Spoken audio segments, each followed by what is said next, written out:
Hello and thank you for watching. I have this 2001 Volkswagen with a 24 valve VR6. It was making this interesting. I was also doing camera correlation, so it was time to do the timing chains. So first off, you have to suck down the AC system using a reclamation machine. Don't let it out to atmosphere, that's actually illegal. Anyway, you get to removing stuff off the front clip like the battery, the headlights, the bumper, and start freeing up the front clip with all the support bolts.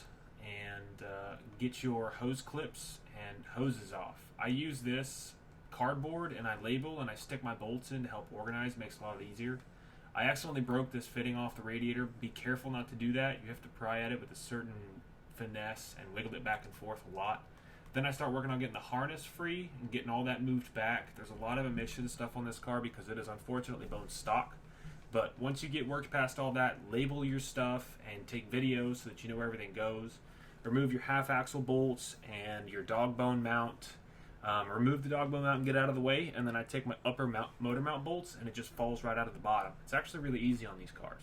I get it into the shop and I start taking off other accessories like my hoses, my transmission bolts, and I put certain bolts back in like the shifter cables and stuff like that.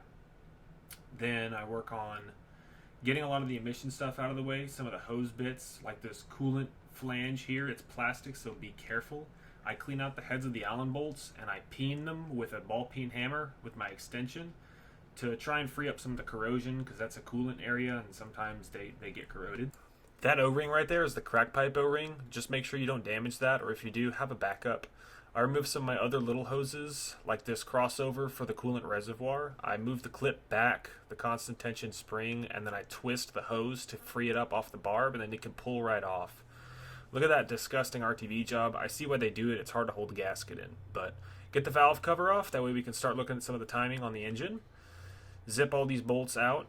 And you can see my timing chain had quite a bit of wear on the back side. This was because of that noise that you heard. It had a bit of slack in the system. I found out that it was actually a sticky tensioner, but it had worn into the guides too, so it was a good thing that I was getting this done. Pull the starter and the transmission and the clutch. This is a dual mass flywheel, so you'll see it. The inner part will actually move back and forth like this. That's totally normal.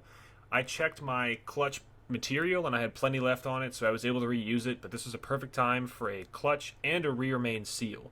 This bottom timing cover comes off with a bunch of bolts, and don't forget these little finite screws like that holds this plate in. And get the timing cover off. I set it at top dead center. Using the crank reference on the back, there's a shaved off tooth and then one on the front. I use a cam plate when I know it's at TDC, and if the cam plate slides in, that's how you know that you were in time previously, so it hadn't jumped time or anything. But I make sure that I'm at top dead center with my marks. I mark everything before I pull it off, and that way whenever I go back together, I at least have references of where things were before. I can count teeth if I need to. That's how I did my first timing belt job, was just counting the teeth. I didn't even use any tools. But I got it all back together, and I got it back in the car and running, and it sounds brand new. Fucking butter, dude.